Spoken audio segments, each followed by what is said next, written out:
Boa noite. Enfim, o Aeroporto Civil Metropolitano de Guarujá começa a ganhar contornos reais. O projeto de concessão e construção será publicado amanhã no Diário Oficial da cidade. O Teatro Procópio Ferreira, em Guarujá, foi o palco para o anúncio histórico. A expectativa é que o processo licitatório dure aproximadamente 90 dias. O edital de concessão e construção do aeroporto será publicado amanhã no Diário Oficial da cidade. Ele vai servir a nossa necessidade de cidade, a necessidade turística, vai servir a todo o polo petroquímico da nossa região, ao porto, à área retroportuária e a todas as áreas de serviços que temos na região. O aeroporto terá aproximadamente 260 mil metros quadrados, com uma pista de quase 1.400 metros. Funcionará na base aérea de Santos, que fica no distrito de Vicente de Carvalho, em Guarujá. Permitirá voos regionais, com rotas para Campinas, Rio de Janeiro, Belo Horizonte e Distrito Federal. A previsão é que cerca de 130 mil passageiros utilizem o espaço no primeiro ano. Isso aqui talvez seja uma segunda Campinas. A Azul, quando foi para Campinas, poucos acreditavam que Campinas está quase sendo o aeroporto principal aqui de São Paulo. E eu tenho certeza que as regionais que vierem para cá e proporcionarem voos regionais vão ter um resultado muito bom. Quais serão os requisitos para esse edital? Tem que ser uma empresa com um currículo na área aeroportuária, então são vários. É uma planilha técnica muito extensa, justamente para dar a garantia e o sucesso da gente não ter nenhum problema ao longo dessa obra. E tem o valor da outorga, né, que vai ser um ponto fundamental. A empresa que tiver no certame, que oferecer uma melhor outorga para o município, ela pode ser a ganhadora por esse ponto. A gente acaba dividindo um pouco as responsabilidades. Ou seja, hoje só a base aérea é a responsável pela administração do aeroporto. Tendo um administrador, mais um administrador civil, né, a gente acaba dividindo as responsabilidades e conseguindo uma infraestrutura melhor. A implantação do aeroporto influenciará diretamente o mercado de trabalho na região. Na fase de obras, serão 700 empregos ligados à construção civil e na fase operacional, mais 1.500. Ele deve começar a ser construído em setembro, com prazo de 18 meses para a conclusão. Vamos ter pessoas trabalhando em toda a parte de serviços. É só pensar que nós temos uma escola técnica de manutenção aeronáutica e essa mão de obra da escola técnica será aproveitada. Que nós temos escolas técnicas nas áreas administrativas e que essa mão de obra será aproveitada. Universidades e os serviços relacionados a toda a infraestrutura que o aeroporto necessita, seja a limpeza, a recepção, as lojas de conveniência. O aeroporto hoje ele é um grande shopping. Então isso gera também bastante oportunidades, além de toda a parte de transporte, de táxi, ônibus, a toda a interligação dos modais que nós temos. No mesmo evento, também foi anunciado o início do processo licitatório para o transporte público. A nova concessionária irá operar por 15 anos e terá a responsabilidade de fazer melhorias, como climatização e internet sem fio nos coletivos. A frota também deverá ser aumentada de 162 veículos para 234 até o final do contrato. O secretário de Segurança do Estado, Mágino Alves Barbosa Filho, esteve em Santos nesse fim de semana. Ele veio anunciar medidas que devem evitar ações de criminosos, como as que ocorreram durante o feriado de Corpus Christi e acabaram resultando na morte de um adolescente. O jovem morreu após ser atingido por uma pedra arremessada por bandidos na rodovia dos Imigrantes. O secretário afirmou que irá solicitar que a Ecovias, concessionária que administra o sistema Anchieta Imigrantes, tome medidas que possam garantir maior segurança aos motoristas. A primeira delas é uma melhoria significativa na iluminação a partir do final do muro até a interligação. Isso é um trecho de aproximadamente 2 quilômetros. Nós vamos querer ali uma iluminação de um outro padrão que possibilite uma maior segurança para os usuários da estrada. Nós vamos solicitar também à concessionária a instalação de câmeras com dedicação exclusiva para o fim e o início do muro. Com isso, a gente vai monitorar perfeitamente situações de risco. Nós podemos implantar, inclusive, o vídeo analítico, que vai possibilitar a detecção de uma situação de risco, com pessoas invadindo a pista ou o surgimento de um agrupamento de pessoas por detrás do muro, possibilitando uma pronta reação da polícia no local. O secretário prometeu ainda aumentar o efetivo no local e afirmou que a polícia não possuía dados sobre ações criminosas naquele trecho da estrada. Nós não tivemos nenhuma ocorrência esse ano naquele local. Não era um local que nós acreditássemos que poderia ocorrer aquela ação criminosa. E hoje, depois da ocorrência, e é o que a segurança pública ela trabalha com isso, dados, estatísticas, a verificação das manchas de criminalidade. Hoje, com o apontamento dessa necessidade, nós vamos tomar as providências. O crime aconteceu no quilômetro 59 da rodovia dos Imigrantes, na altura de Cubatão. Eram quase 10 horas da noite de quinta-feira, quando pelo menos 10 criminosos começaram a arremessar objetos para tentar parar os veículos que desciam de São Paulo para passar o feriado na Baixada Santista.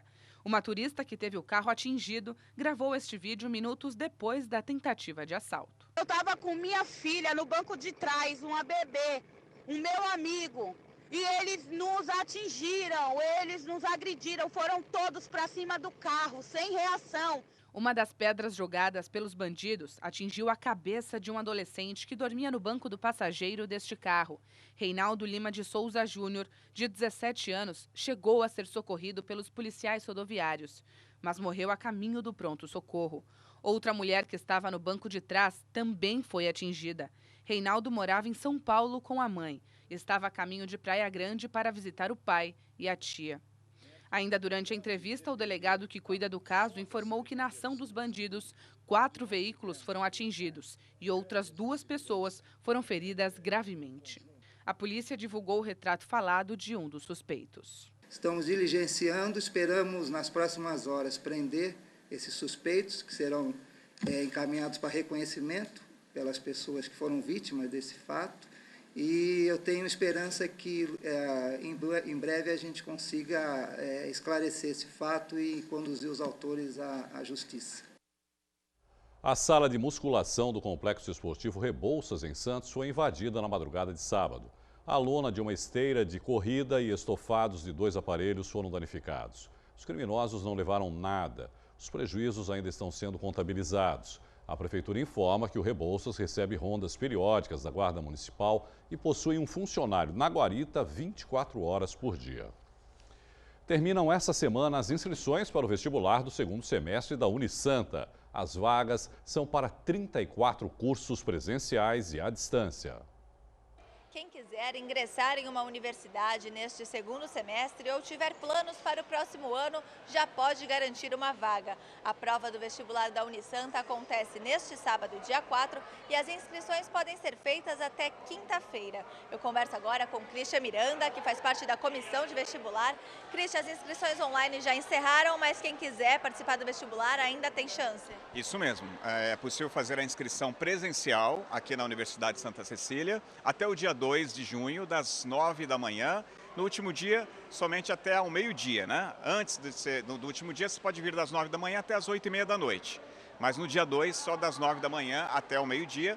Faz a inscrição aqui presencialmente, paga uma taxa de R$20 e traz o RG e o CPF. Você pode fazer essa inscrição e há a possibilidade também de trazer a nota do Enem para que você seja dispensado do exame da Unisanta, né? Tem novidade para esse ano no vestibular? Tem os cursos de Administração e Ciências Contábeis na modalidade à distância, né? Ele é oferecido presencialmente também para agosto, mas quem quiser fazer à distância, Administração e Ciências Contábeis, além dos outros cursos que são oferecidos, essas são as novidades aí para agosto, para o meio do ano. E os candidatos que forem aprovados no vestibular, eles têm até quando para ingressar na universidade? Então, essa prova que é feita agora, ela é válida para quem quer ingressar em agosto ou quem quer ingressar em fevereiro de 2017. É interessante a gente informar aos candidatos que até aqueles que ainda estão no 3º ano do ensino médio, e vão concluir só no final do ano, se quiser já fazer o vestibular agora no meio do ano, pode fazer o vestibular e de repente ele sai daquela maratona de vestibulares do final do ano, aquela correria, já faz agora a prova e sendo aprovado ele faz a reserva para 2017. Então, mesmo estando no terceiro ano, já é possível fazer o vestibular agora. Tá ótimo, obrigada pelas informações. Lembrando que as inscrições devem ser feitas aqui no prédio da Unisanta, na rua Oswaldo Cruz, 277. Maíra Ruas para o Caderno Regional. Futebol. Depois de 29 jogos de invencibilidade na Vila Belmiro, o Santos perdeu ontem para o Inter de Porto Alegre. O único gol da partida foi marcado aos 38 minutos do segundo tempo. Alex cobrou o escanteio e Ailon finalizou de cabeça. Com a derrota, o Santos permanece com 4 pontos e cai da 8ª para a 12ª colocação. O Peixe volta a campo nesta quarta-feira, às 9 da noite, contra o Corinthians, na Arena Corinthians. Corinthians que foi até Recife e venceu o Sport por 2-0. Luca marcou o primeiro e Marquinhos Gabriel fechou o placar. No Clássico Paulista, disputado no Morumbi, o São Paulo derrotou o Palmeiras por 1-0. Ganso, de cabeça, foi o autor do gol. Para analisar a participação dos times do estado na rodada, eu converso agora com o jornalista integrante do programa Esporte por Esporte, Aldo Neto. Aldo, boa noite. Começando pelo Santos, né, Aldo? Até que ponto a ausência dos titulares aí? 2 convocados, né, para a seleção brasileira, o Lucas Lima e o Gabigol, que aliás marcou o gol, né, ontem no jogo da seleção contra o Panamá, e o Ricardo Oliveira por contusão. Essas ausências servem de justificativa para a derrota diante do Inter? Boa noite, Irineu. Boa noite, nosso telespectador. Serve um pouco, né? Você bem lembrou que o Gabigol marcou o gol pela seleção. Foi um gol importante aí, 2-0 contra o Panamá para essa Copa América. Um jogo triste também, né? Combinar, também né? É um jogo treino praticamente. Olha, nós temos imagens aí do gol do Gabigol. Foi um gol bonito, assim. Primeiro jogo praticamente dele. Não, pro Gabi foi bom pro Santos também até, né? Mas pro seleção um joguinho, né? Cara, é bom pro futebol brasileiro. Agora vou fazer o contexto desse jogo com a partida do Santos, que é importante. Faça. O Inter marcou um gol. O Inter jogou melhor que o Santos, porque o Santos está tomando uma postura de jogo de time pequeno. Principalmente no segundo tempo. Exato, né? Jogar em casa atrás, tirando os 10 minutos aí iniciais do segundo tempo, o Santos jogou recuado chamando o Inter. Uma hora você erra. Esse jogo aí provou que o problema da defesa do Santos não é Gustavo Henrique, é sistema. Entendeu? Porque até a partida anterior a culpa era do menino, e não é, tá se vendo aí que não é. E por que eu quis fazer a ligação do gol do Gabigol, que foi importante não só para o futebol brasileiro, com esse jogo? O Inter marcou o gol como? Uma jogada do Alex cobrando escanteio, que achou o nosso Ailon livre na área. E por que ele achou? Quantos anos tem o Alex, Nino? Não sei. 30 e pouquinho. O futebol brasileiro hoje, ou é moleque começando, não é hoje, é uns 10 anos assim. Ou é veterano que não consegue jogar fora e que aqui cobra um escanteio e acha essa bola aí, que acaba fazendo a diferença. A consolidação para o futebol brasileiro do Gabigol como uma boa opção, como foi ontem nesse jogo contra o Panamá, tá certo que o Panamá, a diferença do Panamá para a equipe de goalball do Santos não é muita, mas goalball, para quem não sabe, é o futebol dos cegos, mas é importante para o menino marcar esse gol. É muito importante.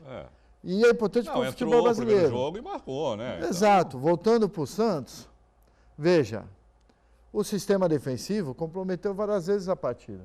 Não foi o sistema, é técnico. É composição técnica. E eu também não entendi o critério do Dorival, porque jogou o Luiz Felipe ontem. O Lucas Veríssimo era titular da equipe, era com a contusão do David Braz. Eu acho que teria que ser a primeira opção para a zaga. Tá certo que o Luiz Felipe veio contratado, mas o Lucas Veríssimo estava muito bem. Se eu fosse o Dorival, nem tiraria do time para o David Braz voltar. Mas como era no contexto da fase eliminatória do Paulista, ele quis apostar na experiência do David, o que é compreensível. Mas agora, era jogo para o Lucas Veríssimo. Agora, qual é a perspectiva aí para o futuro, Aldo? Assim, Gabigol deve sair, já tem uma proposta lá da Itália. Não. Já ouvi do próprio Gabigol. Vamos fazer colocações. Ele disse que não quer, que quer ir para um time de ponta e tal. Não sei, vamos ver. O Lucas Lima não vai sair. O presidente já falou que o Santos, é importante o telespectador saber, só tem 10% do Lucas Lima. E entre não, e do Gabi, 40%. Mas o Gabigol é uma aposta de ser um ídolo do Santos. O Lucas Lima, não. O Lucas Lima está em final de contrato quase. Então é melhor ficar com ele aí do que vender. É diferente do Neymar, que queriam fazer. E o Ricardo Oliveira? E o Ricardo não Oliveira... sai a negociação com a China depois desse problema que ele teve agora? Não sei, precisa ver se a China ainda vai querer. Exatamente, porque aí agora deu é uma... outra situação. Mas também, aí eu tenho que falar para o torcedor do Santos que não é um resultado para se preocupar. E eu não sei o que vai acontecer na quarta-feira, porque o Corinthians está crescendo, ganhou esse jogo aí fora com o Sport, complicou o Oswaldo de Oliveira. Eu vou dizer para você que o pessoal está meio assustado. Está todo mundo preocupado, mas a diretoria já contratou 4 jogadores. E todos avalizados pelo técnico. Não é que nem esse menino que veio aí do Barcelona B, que eu não sei também porque que não jogou ontem, poderia ter jogado o Maxi Rolon. Mas tem o atacante Jonathan Copete, que largou a Libertadores para vir para o Santos já treinar, só não pode jogar porque tem o problema da janela. A janela tem data. Tem o Vecchio também, o meia que está vindo do Catar, que jogou uma Libertadores ano passado pelo Colo-Colo muito bem. Tem o Rodrigão do Campinense, que é o artilheiro do Brasil na temporada, que já está aí treinando. Se for escrito no BID, pode ser que jogue contra o Corinthians. E tem o Fábio Nogueira do Banfield, que também é problema de janela.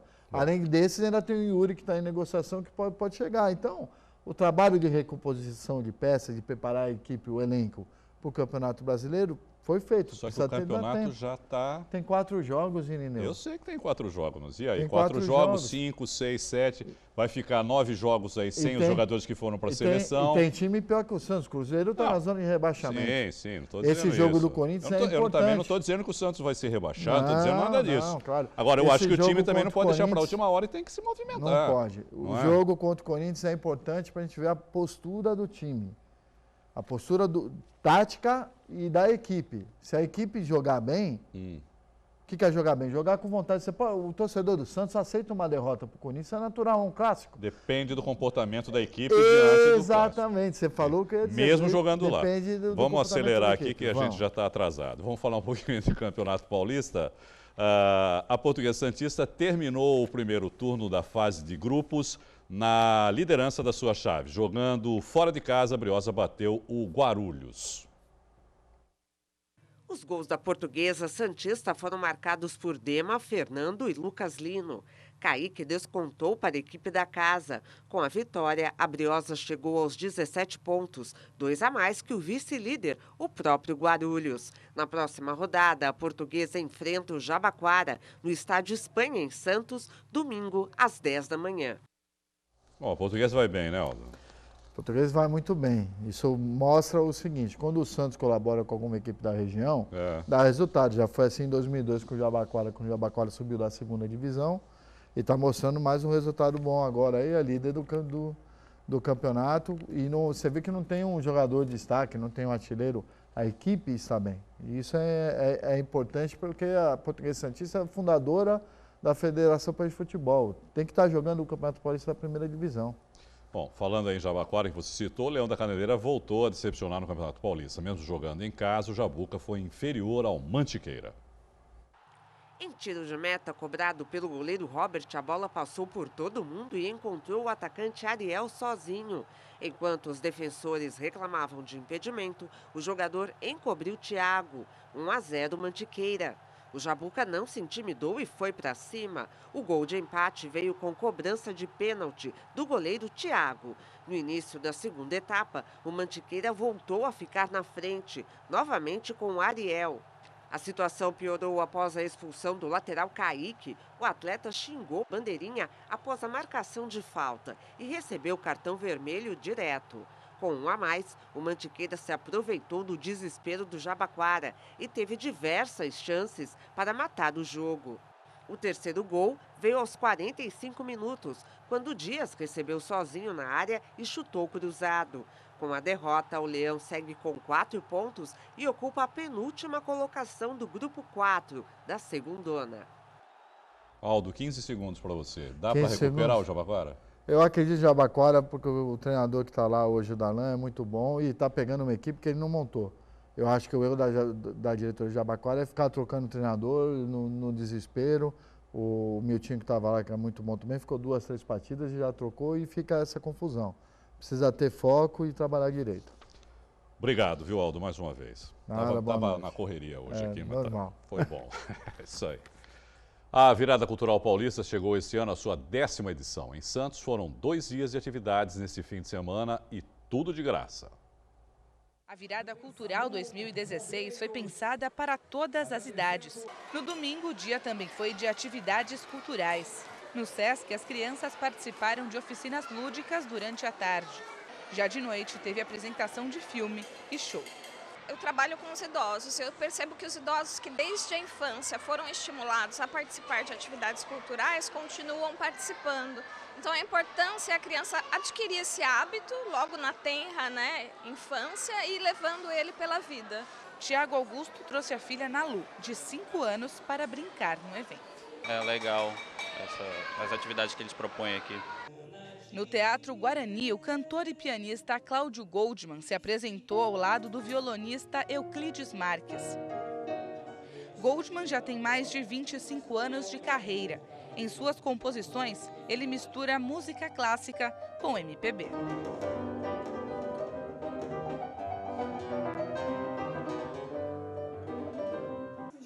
Ainda no centro da cidade, Maria Gadu subiu no palco e fechou a edição em Santos.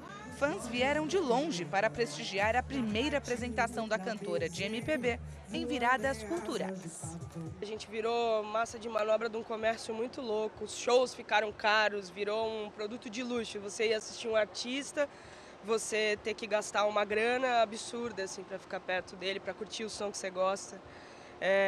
Para mim é um privilégio, eu me sinto útil participando de eventos desse tipo. Assim. Acho que essa é a grande utilidade da gente, de verdade. E a senhora é fã da Maria Gadu? Amo a Maria Gadu. Eu vim de Peruíbe, parei aqui, moro em São Paulo. Só para assistir o show da Maria Gadu? Para assistir o show da Maria Gadu. A flor que vem me lembra, a flor que é quase igual. A flor que muito pensa, a flor que fecha o sol. Parece a mesma flor, só a luz do coração. Do seu coração, a flor que inspirou a canção. Depois de passar por reforma, o altar da Igreja Matriz de Santos foi reinaugurado no sábado com uma missa. Padres de diversas igrejas da região vieram à Catedral de Santos para a missa de inauguração do novo altar. O bispo diocesano Dom Tarcísio Escaramuça presidiu a celebração, ao lado do bispo emérito Dom Jacir Francisco Braido. Em torno do altar se reúne a comunidade. Para nós, em torno do Cristo, se reúne a comunidade, por isso o altar é um símbolo do Cristo. Depois de quase 5 meses em reforma, o novo altar foi dedicado a Deus e a todos os religiosos. Para os católicos, o espaço é o centro de ações de graça da igreja. O altar está no centro da nossa igreja, porque ele é o símbolo de Cristo, Cristo que está no centro. Então, preparar um altar digno de Cristo e da comunidade é muito significativo. O altar é o símbolo de Cristo, onde acontece o sacrifício de Cristo e onde se reparte Cristo, o pão vivo da nossa vida. Agora o altar está um pouco mais baixo e o piso é de mármore. Ao final da missa, o bispo consagrou o local com o óleo do crisma. A igreja ainda está em restauração.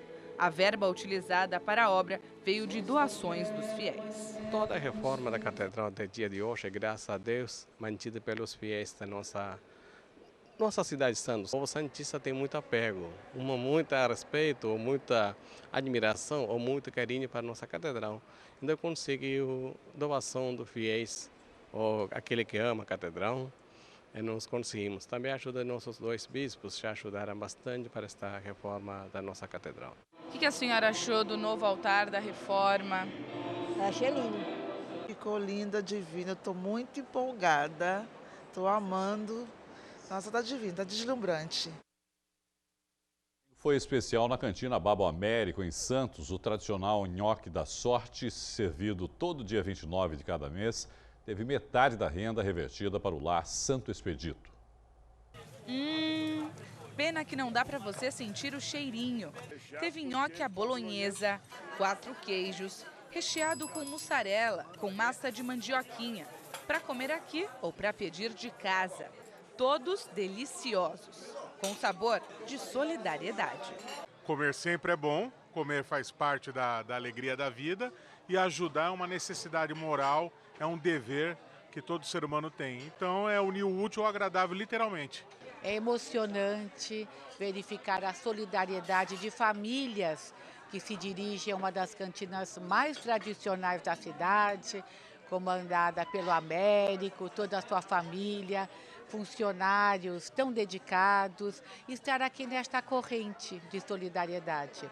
O nhoque da fortuna tem esse nome por causa de São Pantaleão.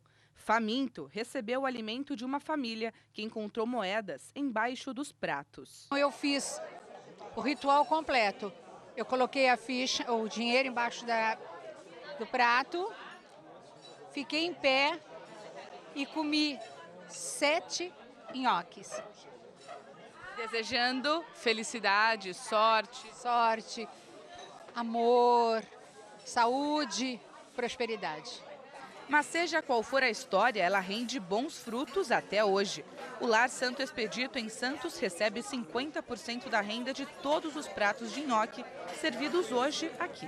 É importante porque vem somar aos investimentos feitos na entidade, principalmente na capacitação dos nossos professores, dos nossos profissionais, mas, acima de tudo, também direcionar ao conforto dessas crianças, possibilitando, às vezes, não só aos trabalhos diários, mas também aos passeios desenvolvidos, programados também pela diretoria, para que as crianças tenham momentos não só de lazer, de descontração, mas, acima de tudo, de convívio, onde geralmente nós damos oportunidade em locais muito especiais, em momentos que eles passam e que ficam inesquecíveis na memória de cada um deles. A família do Danilo Maestre vem todo mês comer o nhoque e ajudar uma instituição de caridade. Diversas opções, não dá nem para enjoar. Com certeza, o nhoque com abobrinha e camarão, nossa, é uma delícia, viu? Vale a pena mesmo. E se você não conseguiu comer o nhoque da fortuna neste mês e quer ajudar quem precisa e ainda saborear uma deliciosa massa, no próximo dia 29 tem mais. Em junho, a arrecadação vai para a creche São Jorge, no bairro Campo Grande, em Santos. A gente sabe da necessidade dessas casas que estão auxiliando as crianças, a dificuldade que elas têm financeiramente, e a gente tem, de uma maneira ou de outra, tentar ajudar um pouquinho, que sempre é uma renda que dá para auxiliar as crianças.